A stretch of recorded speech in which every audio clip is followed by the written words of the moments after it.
आज आपण बघूयात electrical energy of 2 point charges and of a dipole in an electrostatic field. आपल्याला काय फाइंड करायचं आहे तर इलेक्ट्रिकल एनर्जी फाइंड करायची आहे. Electrical energy of 2 point charges, 2 point चार्जेससाठी 2 point charges and a dipole in an electric field. आता इथं 2 point चार्जेस आहेत. काय सांगितले? 2 point चार्जेस आहेत. 2 point चार्जेस आहेत हॅव्हिंग डिस्टन्स इनफायनाईट. त्या दोघांमधलं जे डिस्टन्स आहे ते कसं आहे? इनफायनाईट डिस्टन्स आहे. आता सपोज इथं एक पॉइंट चार्ज आहे, इथे एक पॉइंट चार्ज आहे. ह्या दोघांमध्ये जे डिस्टन्स आहे, दोघांमधलं जे डिस्टन्स आहे ते कसं डिस्टन्स आहे? इनफायनाईट डिस्टन्स आहे. Potential energy is 0 because no work has done in moving one charge at an infinite distance from other. मग ह्यांच्यामध्ये असणारी जी काही पोटेन्शियल एनर्जी आहे ती कशी असणार आहे? Potential energy is 0. Why potential energy is 0? Because no work is done. तिथे काहीच वर्क डन नाही आहे, त्यामुळे तिथं पोटेन्शियल एनर्जी कशी असणार आहे? 0. का वर्क डन नाही आहे? कारण ह्या पॉइंटमध्ये आणि ह्या पॉइंटमध्ये डिस्टन्स किती आहे? इनफायनाईट डिस्टन्स आहे. दोघं एकमेकांपासून इनफायनाईट डिस्टन्सवरती आहेत.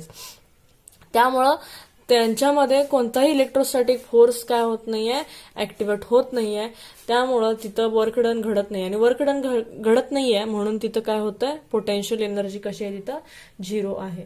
But when they brought closer to one another work has to be done against the force of repulsion. आता काय झालंय तर हे जे 2 पॉइंट आहेत ते एकमेकांच्या जवळ आले तर काय होईल? त्यांच्यामध्ये काहीतरी वर्क डन घडेल. काहीतरी वर्क डन घडल्यानंतर तिथं कोणतं वर्क डन घडेल? कारण ते दोन्ही चार्जेस कसे आहेत? लाईक सिमिलर चार्जेस आहेत. त्यामुळं त्यांच्यामध्ये काय घडेल तर रिपल्शन घडेल. म्हणजेच काहीतरी वर्क डन घडेल तिथं वर्क डन काय होणार आहे? कधी वर्क डन घडणार आहे? जेव्हा ते 2 चार्जेस एकमेकांच्या जवळ शॉर्ट डिस्टन्सवरती असतील तेव्हा. As electrostatic force is a conservative, this work gets stored as a potential energy of the 2 charges. मग इलेक्ट्रोस्टॅटिक फोर्स हा कॉन्झर्वेटिव्ह फोर्स आहे. त्यामुळं त्यांच्यामध्ये घडणारं जे काही वर्क डन त्यांच्यामध्ये घडणार आहे ते जे वर्क डन ते काय करतील? चार्ज स्टोअर करतील. कशाच्या फॉर्ममध्ये स्टोअर करतील? तर in the form of potential energy. Potential एनर्जीच्या फॉर्ममध्ये ते काय करतील? ते वर्क डन काय होऊन जाईल? स्टोअर होऊन जाईल. Electrostatic potential energy of a system of point charges is defined as the total amount of work done to assemble the system of charges by bringing them from infinity to their present location. आता electrostatic potential ही काय आहे? एक energy आहे. Electrostatic potential energy of a system of a point charges is defined as. आपल्याला electrostatic potential energy ची definition काय बघा? Electrostatic potential energy of a system of point charges is defined as the total amount of work done to assemble the system of a charges bringing them from infinity to their present location. तर काय आहे बघा? Electrostatic potential energy म्हणजेच काय? तर infinite डिस्टन्सवरती असणारे जे काही आपले पॉइंट चार्जेस असतील त्यांना काय म्हणलंय? Total amount of work done. म्हणजेच तिथं वर्क डन कसं घडतंय? To assemble the system charges to bringing them from infinity to their present location. Infinite distance पासून ते त्यांच्या प्रेझेंट लोकेशन पर्यंत आणण्यासाठी जे काही वर्क डन घडेल त्यालाच आपण काय म्हणतो? Electrostatic potential energy. Electrostatic potential energy is the work done. Electrostatic potential energy हे असं वर्क डन आहे जे वर्क डन काय करतं? कसलं वर्क करतं ते? इन्फायनाईट डिस्टन्सवरून त्याच्या प्रेझेंट लोकेशनवरती त्या पॉइंट चार्जला आणण्याचं काम करणे म्हणजेच काय?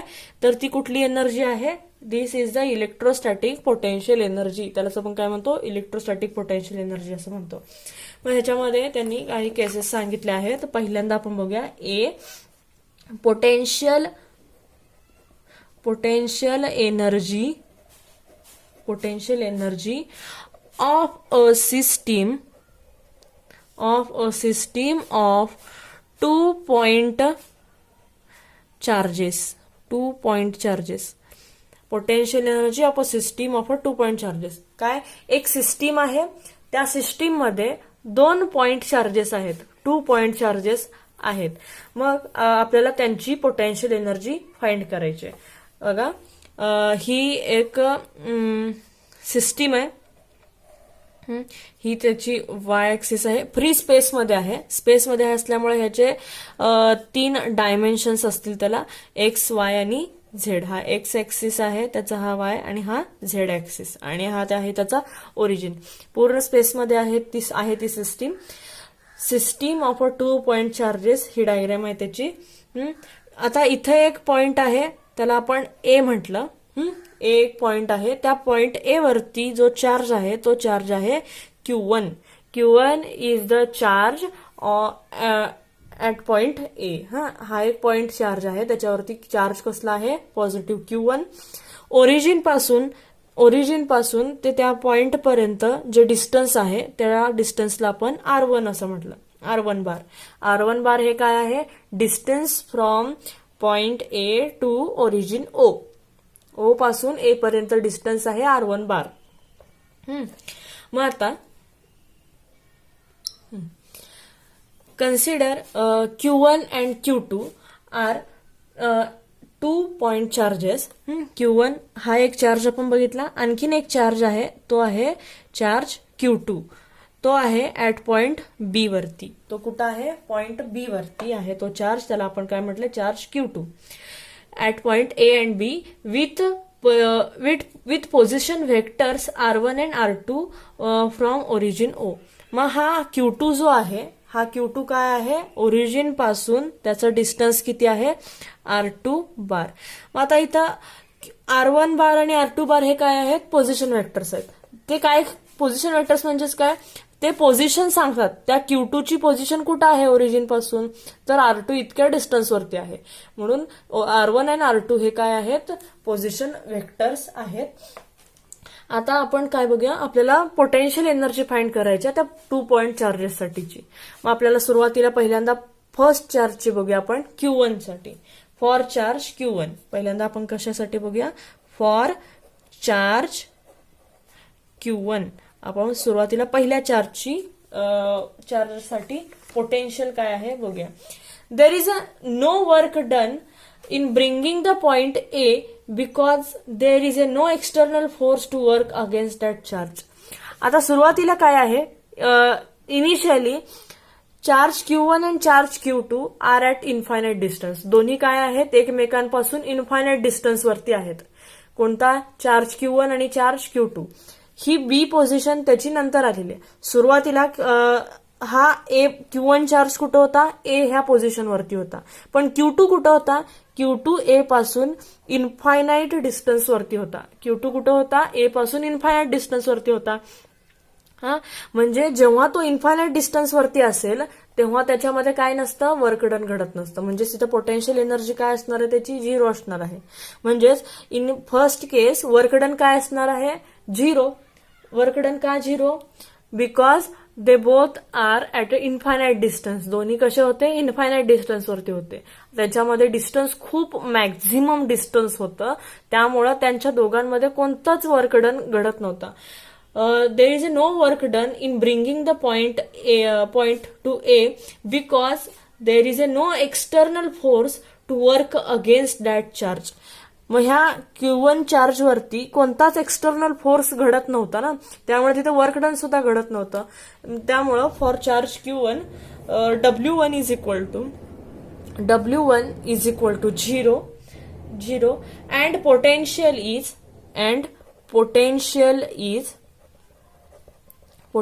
is V1 is equal to 1 upon 4 pi epsilon naught into Q1 divided by R1. हे आपण कालच्या ह्याच्यामध्ये बघितलं होतं.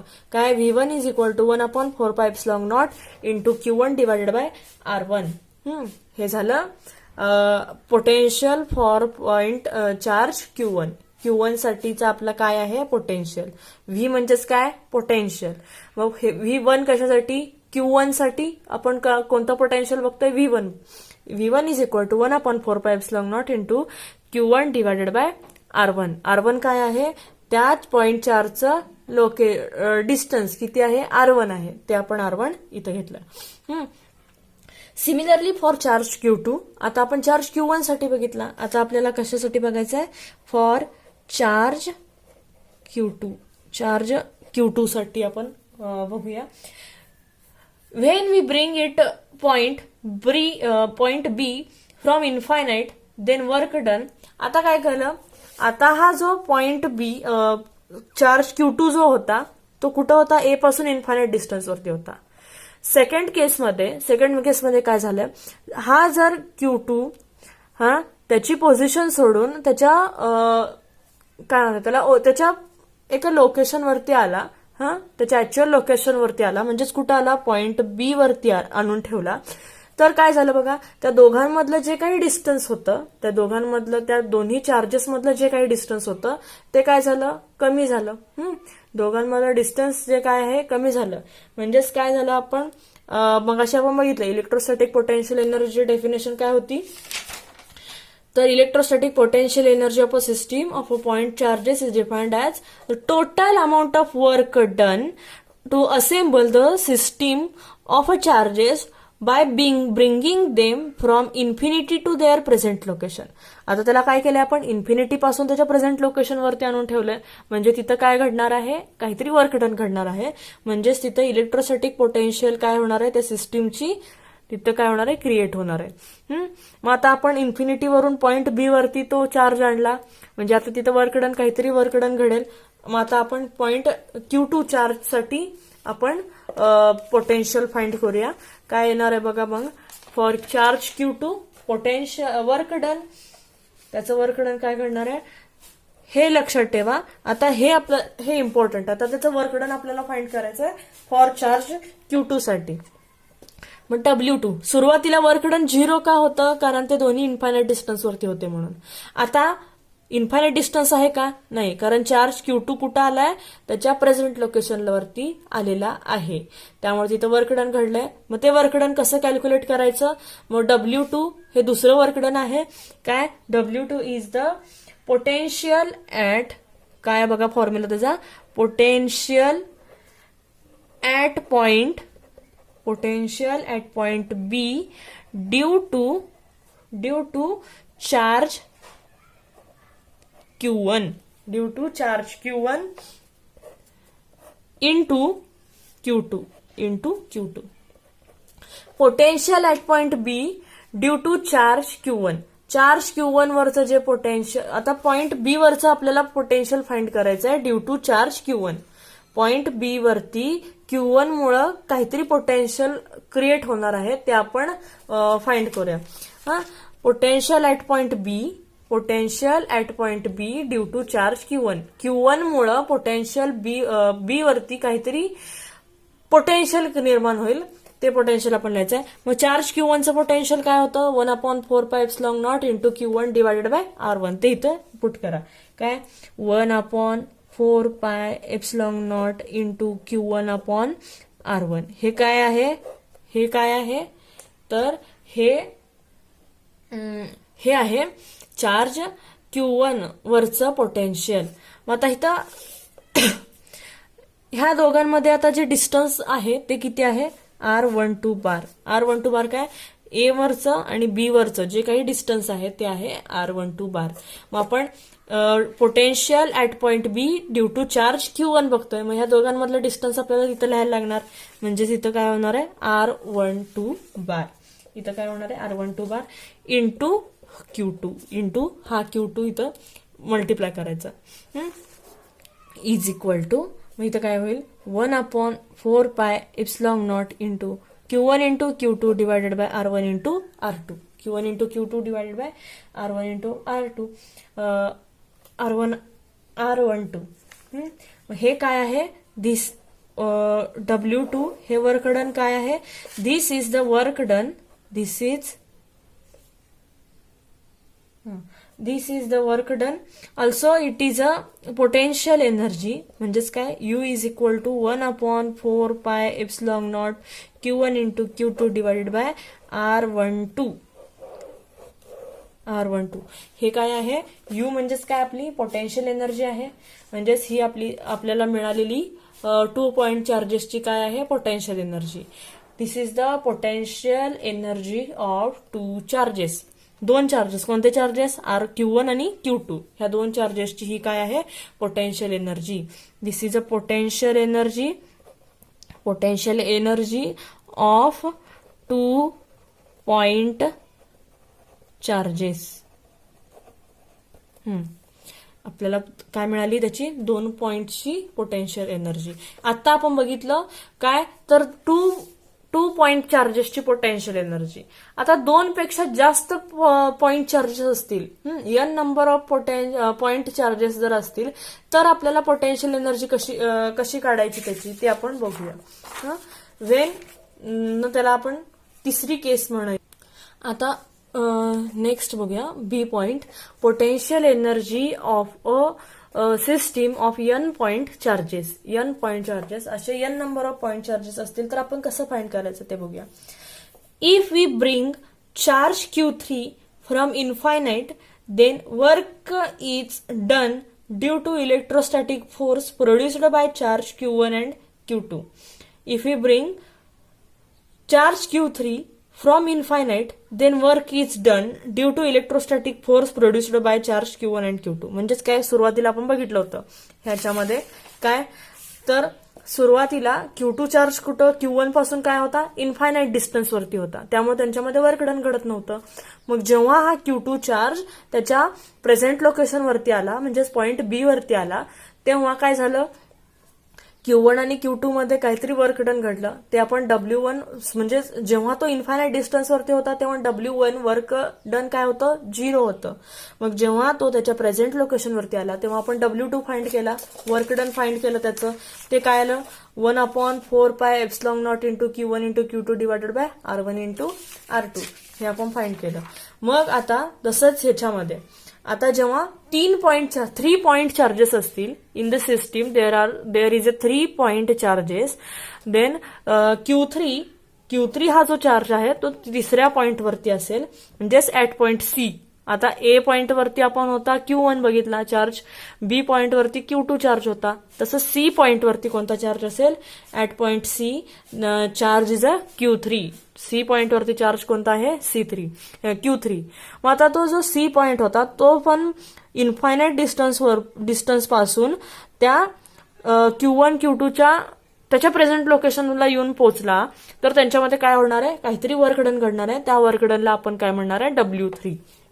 मग आता हे W3 कसं फाइंड करणार, W3 इज इक्वल टू काय, पोटेन्शियल, मगाशी जो फॉर्म्युला होता तो सेम असणार आहे, तर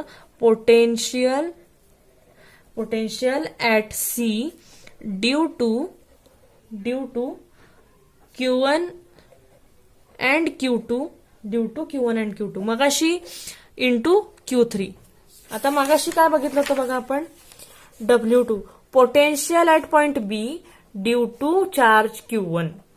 आपण दुसऱ्या पॉइंटसाठी बघत होतो ना, तेव्हा आपण पहिला पॉइंट फक्त घेतला होता, काय, Q1 घेतला होता, त्याला मल्टिप्लाय कशानं केलं होतं, Q2 केलं होतं. आता आपण काय बघतोय, potential at C due to Q1 and Q2 into Q3. आता आतमध्ये आपण काय घेतलाय, Q1 आणि Q2 घेतला, इंटू Q3 घेतला.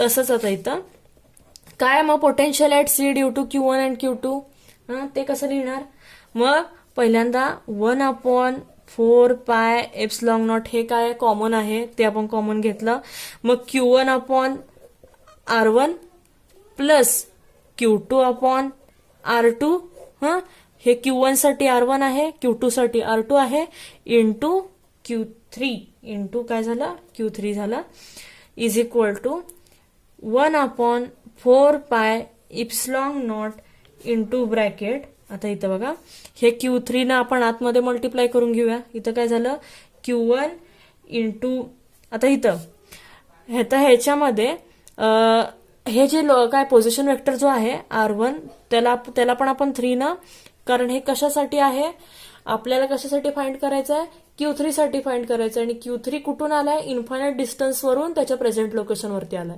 म्हणजेच Q1 पासून Q3 पर्यंतचे डिस्टन्स आहे ते किती असणार आहे, R13 असणार आहे. आणि Q2 पासून Q3 चे डिस्टन्स किती असणार आहे, R23 असणार आहे. हा, मग आपण Q1 into Q3 upon R13 plus Q2 into Q3 divided by R23. हा, हे काय झालं, तर हे work done, work done due to, आता हे वर्क डन मिळालं आपल्याला कशाचं पोटेन्शियल, आपल्याला कशाचं पोटेन्शियल मिळालं, तर at point C due to charges Q1 and Q2, charge Q1 आणि चार्ज Q2 मुळे पॉइंट सी वरचं पोटेन्शियल किती मिळालं, 1/4πε0 into bracket Q1 into Q3 upon R13 plus Q2 into Q3 divided by R23. Similarly we find, similarly आता आपण कशासाठी find करूया, by bringing Q4. आता जर चौथा, आता 3 चार्जेस साठी बघितलं होतं आपण, Q1, Q2, Q3 साठी. मग Q1 आणि Q2 कसे होते, आतमध्ये आपण घेतले होते आणि Q3 न मल्टिप्लाय केलं होतं. आता आपण Q4 साठी बघणार आहे. हा, फॉर पॉइंट चार्ज Q4 पण इन्फायनाइट डिस्टन्स वरून तो कुठं आलाय, त्याच्या प्रेझेंट लोकेशन वरती आला. त्यामुळं Q1, Q2, Q3 पोटेन्शियल, त्याला आपण पॉइंट डी म्हणूया, ऍट पॉइंट डी, तो डी वरती असणार आहे. त्यामुळं आपल्याला work done for fourth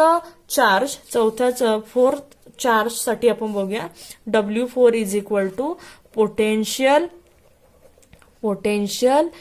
at D म्हणजे डी कशासाठी, कारण ए साठी Q1 होता, बी साठी Q2 होता, सी साठी Q3 होता, मग डी कशाचं असणार आहे, Q4 साठी.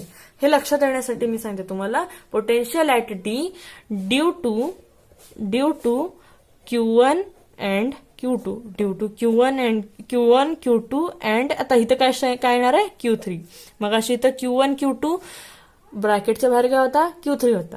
तर आता Q4 साठी बघण्यासाठी आपल्याला काय करायला लागणार आहे, Q1 Q2 Q3 into Q4, ब्रॅकेटच्या बाहेर Q4 लिहायला लागणार आहे, इज इक्वल टू 1/4πε0, हे कॉमन असणार आहे. मग आता इथं Q1 डिवायडेड बाय R14 काय, तर Q1 पासून ते त्या Q4चं डिस्टन्स किती असणार आहे, R14 plus Q2 divided bye R24 plus Q3 divided bye R34 into Q4. R24 काय, तर Q2 पासून Q4 पर्यंत डिस्टन्स किती असणार आहे, R24. Q3 पासून Q4चं डिस्टन्स किती असणार आहे, R34. आता ह्या Q4 ना आतमध्ये मल्टिप्लाय करा, काय 1/4πε0 into bracket Q1 Q4 plus Q2 Q4 plus Q3 Q4 divided by R14 R24 R34. हे काय मिळालं आपल्याला, वर्क डन फॉर चार्ज 4, चौथ्या चार्ज साठीचं वर्क डन. आता जर n नंबर ऑफ चार्जेस असतील तर आपल्याला काय काढायला लागणार, n नंबर ऑफ चार्जेस. आपल्याला माहिती नाहीत, भरपूर चार्जेस असतील, तेव्हा आपल्याला एक फॉर्म्युला दिलाय, त्या फॉर्म्युलामध्ये किती चार्जेस आहेत ते फक्त आपण पुट करत जायचं. फॉर ब्रिंगिंग Qn, च्या जागी तुम्ही 5 पुट करा, 6 पुट करा, 7 पुट करा, किती पण पुट करा, म्हणजे असे कितीही चार्जेस असतील, 100 चार्जेस असेल तर इथं काय येणार आहे, Q100. म्हणजे n च्या जागी तुम्ही पाहिजे ती संख्या पुट करू शकता. मग त्याची पोटेन्शियल एनर्जी हे इथं सुद्धा तुम्ही यू इज इक्वल टू असं सुद्धा लिहू शकता, यू इज इक्वल टू. आपल्याला हे डायरेक्ट आपण काय करूया, पोटेन्शियल एनर्जी लिहूया तिथे. U is equal to 1/4πε0 into, आता ह्याचं काय करायला, हे काय घेतलं आपण, त्याचं समेशन घेतलं, बेरीज केली आहे सगळ्यांची, हा ऍडिशन घेतलंय. मग हेच आपण समेशन मध्ये लिहूया. Summation of all pairs QJ आणि QK अपॉन RJK. आता जेच्या जागी तुम्ही, आता इथं सपोज जे इज इक्वल टू 1 असेल आणि K इज इक्वल टू जर 2 असेल, K इज इक्वल टू 2 असेल, तर इथं कसं लिहिणार, तर जेच्या जागी 1 पुट करा, म्हणजेच काय